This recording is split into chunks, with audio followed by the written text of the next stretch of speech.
Hey, what's up, fam? Thank y'all for tuning in once again. As always, be sure to like, share, comment, and subscribe. And when you do subscribe, hit the notification bell so every time I drop a video, you will be the first to know about it. Man, let's talk about this here. Progressive Insurance. You see the screen, saw the thumbnail. Progressive Insurance Company sued for racism against Asians, Latinos, and whites. Wait, don't they buy policies too? This is from the autospies.com website. And it looks like old Flo is getting sued by her own folk. But let's get into this, because this is an interesting article. This is an interesting story, period. It says Progressive Insurance is facing a lawsuit over allegations of discriminatory practices, accused of engaging in what has been described as, quote, patently unlawful racism. The insurance company offered $25,000 grants intended to assist Black-owned businesses in purchasing vehicles. However, this initiative explicitly excluded entrepreneurs from white, Asian, Latino, and other backgrounds from applying. The legal action was initiated by the conservative organization American First Legal and other parties on behalf of Nathan Roberts. Roberts is a proprietor of Freedom Truck Dispatch, an Ohio-based business. He was unable to apply for the grant due to his white ethnicity.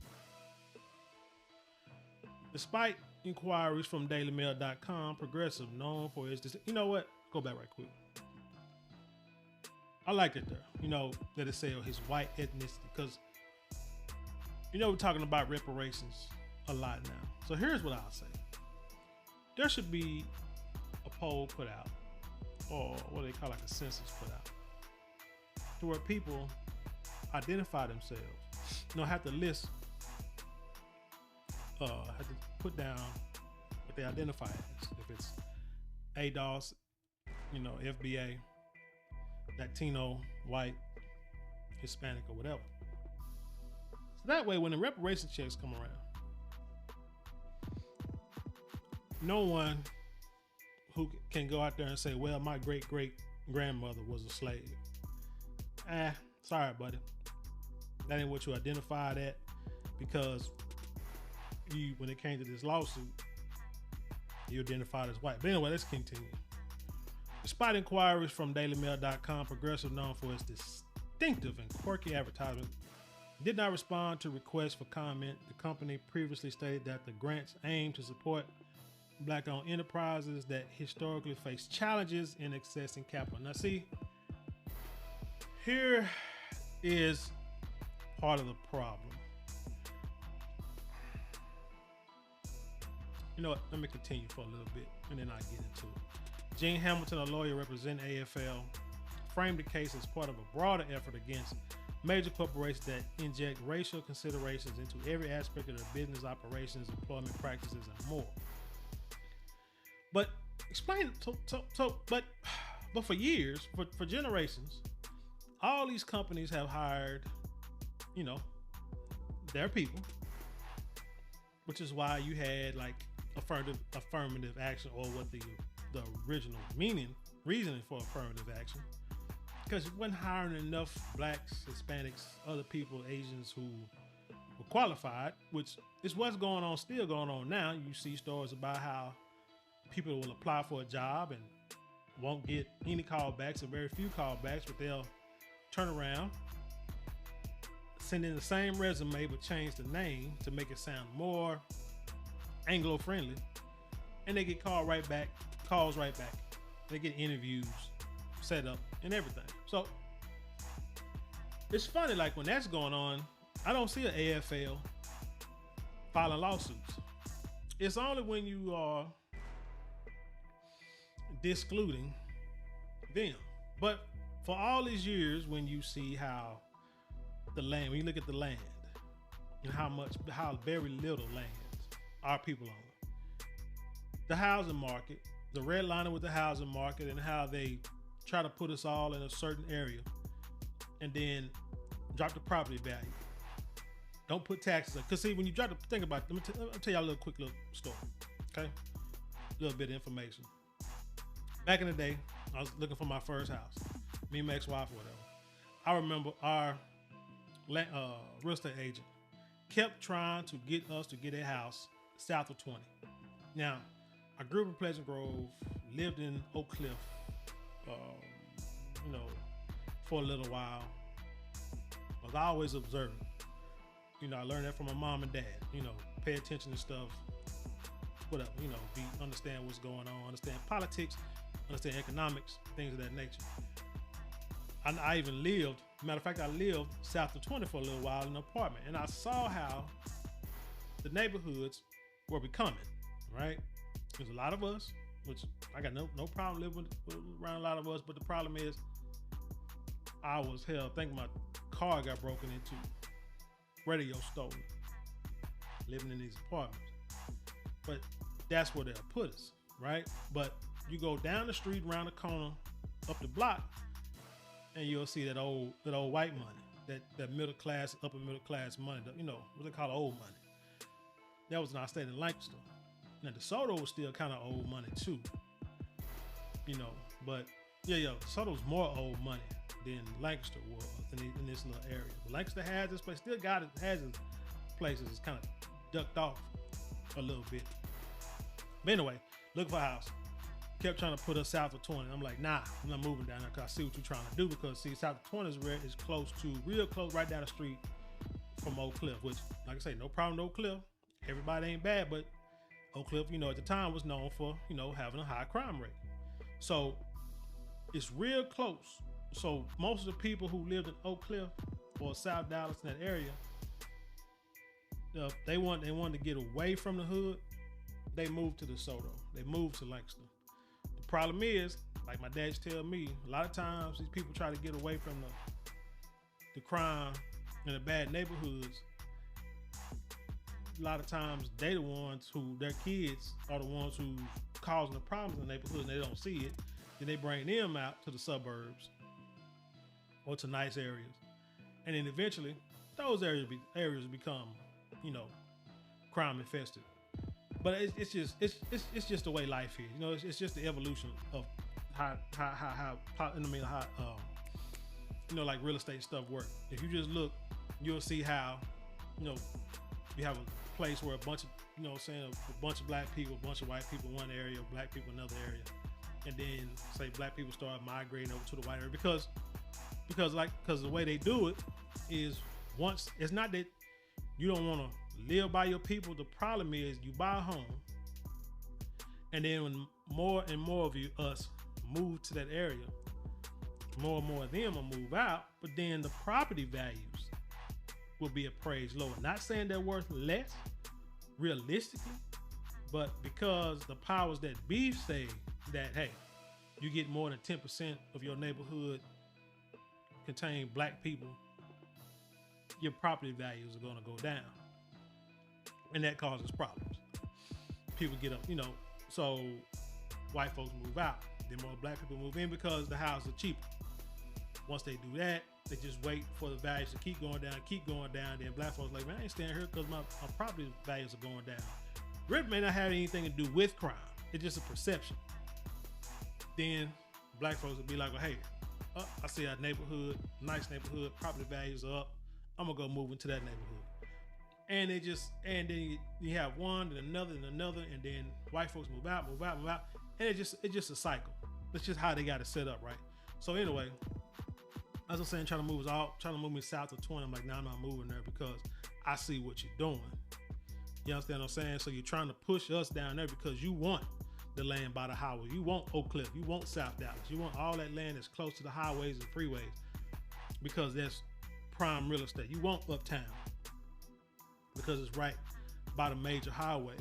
That's what y'all doing. So y'all move us south of 20 and then just leave us out there to die. Without the resources that you have. So anyway, that's what they do. That's what they try to do. I end up moving to north of Dallas, and the rest is history on that. But like I said, AFL has. You don't hear nothing about that. You don't hear no bank where there's no banks in the hood, and they're not giving loans to ADOS and FBA people when they have just as much credit just enough much collateral as them folk do. You don't hear nothing about that, but the thing about it is when you run it, you ain't got to holler racism or prejudice because you just do what you want to do. It's not racist or prejudice. You just run everything so you can do what you want to. Which like some of these jobs that I had where, well, I can say one in particular where you got a certain group that came management. So that it wasn't ADOS, FBA, that wasn't white, wasn't Hispanic as far as I go, but certain group came in, became manager, and then they started bringing in all of their people in and getting everybody else out. And I mean, so it happens. You know what I'm saying? You don't have to say, well, it's racist. You can say, you know, that there's something fishy about it. But what can you do? I mean, you get a lawsuit and try to prove it there, which is what you should do. But what I'm saying is there's nothing in writing saying that what they're doing is racist. They're just hiring, quote unquote, the people that's best qualified or the people that came in first with better credentials, what have you. Like I said, there's no problem with that. But as soon as someone says, hey, I see what has been going on. I see that black people have been getting the short end of the stick, have not been getting the same benefits, you know, the same things that white people have been getting or Asian people have been getting. You know what? I'm gonna go ahead and do it for them. The problem with that is it's unconstitutional when you use race for, especially on a federal level. You just can't do it. You can't do nothing specifically for black people. Kind of like your girl Kamala Harris said, I ain't doing nothing specifically for black people. No, I'm gonna do something for everybody. This world, it doesn't work that way. In a perfect world, yes, what you say sounds great and we can run with it, but we know it don't work that way. We know when you start talking about civil rights movement and it's supposed to be to help black people get on their feet and get, you know, higher in the economic America, the people that benefited most were black women. I mean white women, I'm sorry. Single, like housewives. That's why like a lot of these business, I did notaries, refis on houses. And some of the people that I would do notaries for when they refi their house, it was a family, it was a husband and wife, but the house was in the wife's name, right? Or the business was in the wife's name, and the house in the husband's name, or vice versa. So it's like, how in the heck they get this big old house? Because you gotta have like 2 years, I think, at least of you have to have your business at least 2 years before you can refi, before you can even buy a house, before they count your business towards that credit or income. But somehow they do it. But anyway, you gotta know the laws and the rules of the game, and they don't teach us that. So that's something we got. So we gotta have somebody who can learn it, and then come back and teach the rest of us, so we can also play the game too. That's why I say in all my videos, you always gotta watch your so-called enemies, or those who hold you back, or those who are successful in what you're trying to do. No matter what is the ethnicity or race or whatever, you watch them. And like I say, got too many people say, I ain't watching them white folk, this and the third, whatever, blah, blah, blah, they racist, can't stand them, the hell with them, blah, blah, blah. But they watching you. They watching you.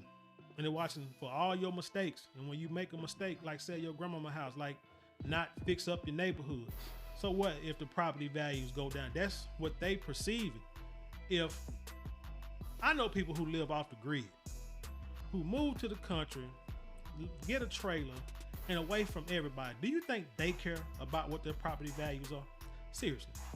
So my thing is, if you got in a neighborhood with all your people, you know everybody, neighbors know everybody, they all grew up together. I live in a town now that I could go to a part of a certain side of town and everybody knows each other. I could go to a job and everybody in that job, from the workers to the residents to the bosses, all somehow know each other. So when you in a community like that, first of all, it will have the crime rate go down, because everybody know everybody. Ain't nobody finna do, every now and then you got some fool out there, but they'll get handled. But if everybody know everybody, who cares about the property value? Fix your house up, keep your neighborhood clean, and you can live peacefully. And who cares if the next man gets, becomes rich and gets billions of dollars, and you have a few thousand, a few 100,000, maybe a million? That's fine. The older you get, the more you can understand that. But let me get back into the story right quick. Hamilton emphasized that Roberts, who was denied a contract with Progressive that would have provided him with a $25,000 contribution toward a new truck, experienced this denial solely due to his skin color. He characterized Roberts as a diligent small business owner fighting to create a better life for himself and his family. I sure hated for Roberts. But Roberts, you're feeling what a lot of my people been feeling for hundreds of years. And it's sad because this is a country that America built. They have held back our people for so long as a collective, not as individuals, because some of us, we living okay. But the majority of us, we're not. Some of us live in neighborhoods where we have to really worry about the crime all the time. But we also got, protection, alarms, police, Second Amendment, tools legally. So we're good over here. But everybody's not like that. So I'm sorry that you went through it, but I think more of them need to feel this. But again, like I said, constitutionally, you can't do things just for black people by race, but you can do it if it's lineage based. If you get the right lawyers to get in there and write it up, you can get lawyers, you can get judges that can help out with the wording of these documents. You can do something lineage based, and you can do something for the sentence of. You can do something, for the sentence of slaves. You can say, hey, I'm sorry, everybody else, y'all don't get. Hell, Native Americans get money. You know what I'm saying? We ain't getting the shoe. My grandmother was part Choctaw. Yeah, I looked it up. So I ain't like most people say, oh, my grandma Indian. No, I looked it up. But anyway, shoot, I ain't getting no check. Got Choctaw bingo and everything else all over Oklahoma. I ain't seen a dime. So I don't want to hear it. It's a notably Progressive's headquartered in Ohio. Nathan Roberts, who holds a commercial insurance policy with Progressive, received an email and made it telling grants intended to aid 10 black-owned businesses in purchasing a commercial vehicle. The lawsuit asserts that Roberts' race renders him ineligible for the grant, resulting in the past and future injury in fact. And that's what and I want to say this too. Kind of got to give a side out to Progressive, because your lawyer should have known that this was gonna cause problems. Had to. You need to have like constitutional lawyers, business lawyers, civil rights lawyers on your team before you put this out, because they would have told you that you would have had a problem. So I call kind of BS on. I think they might have put it out there just to say they're trying to do something, and then when things fall through, they can say, well, we tried. You remember how like Biden said that bullcorn with the student loans? Like, well, we tried to dismiss a lot of these loans, but you see the Republicans, they wouldn't let it go through. Although the timing of what we were voting for, the midterm election, all that stuff was funny. It's a coincidence that it all timed out perfectly. Swear up and down, they did it for us. They were trying to do it for people with student loans, and the Republicans wouldn't let it happen. No, you knew legally, because hell, when I saw it and read it, and I'm not even a law student, I just follow some stuff, and I'm like, that's not gonna pass. There's no way in hell it's gonna pass, because legally it just won't. Just something wrong with it. And sure enough, it did not go through. Now he's trying something else. Still got dangling that carrot, because the presidential election is in a year. So they give them time to, get this crunk up. Now you got this thing to where start back payments, but you won't get doxxed, if you miss like 11 months of payments or whatever, which coincidentally coincides with right after the election. So we'll see if he gets in, which I don't see why he would, talking about Biden.